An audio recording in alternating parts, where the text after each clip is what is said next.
আর আল্লাহও চায় আপনি আপনারা ছোট করেন। আল্লাহর এটা দেখতে বড্ড ভালো লাগে যে আমার বান্দা ছোট হয়ে থাকতে চায়। মান তাওয়াদা তারাফা, যে নিচে নামতেছে আল্লাহ টাইনা উঠায়, আর যে উঠতেছে আল্লাহ থাপ্পড় মেরে নিচে নামায়। কথা কন। মুসা আলাইহিস সালাম, সহিহ বুখারীর বর্ণনা, বনি ইসরাইলের লোকদের মাঝে ওয়াজ করতেছিলেন, এরকম নসিহত করছিলেন।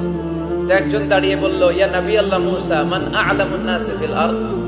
হে মুসা নবী, জানতে বড় মনে চায় বর্তমান পৃথিবীর সবচেয়ে বড় জ্ঞানী কে? মুসা আলাইহিস সালাম কয় আমি। মুসা আলাইহিস সালাম কি বললেন? আনা।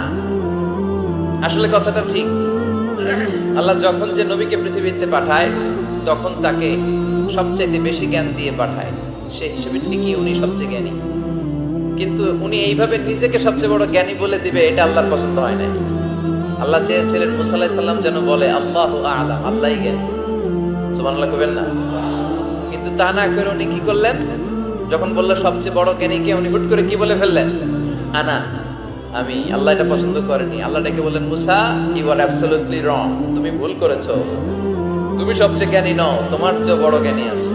সুবহানাল্লাহ পড়েন। তার মানে জানার কোনো শেষ নাই, জাননেওয়ালার উপর জাননেওয়ালা আছে। আর সবচেয়ে বড় জাননেওয়ালা কে? মুসা আলাইহিস সালাম রে আল্লাহ বললেন, মুসা, তোমার চেয়ে বড় জ্ঞানী আছে, তার নাম হচ্ছে খাদির। কি নাম? আরো জোরে বলেন, কি নাম? খাদির।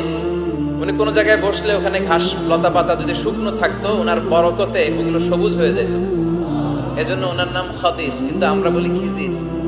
আমরা কি বলি?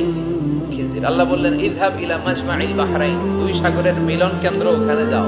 ওখানে যে এমন এক বান্দার সন্ধান পাবা, সে তোমার চেয়েও জ্ঞানী। সুবহানাল্লাহ পড়ে।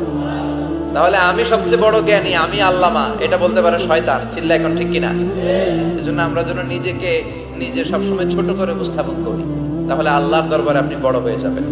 কথা বুঝতে পেরেছেন? আল্লাহ আমাদের সবাইকে কথাগুলো বুঝার আমল করার তৌফিক দান করুক। আমরা পড়ি আমিন।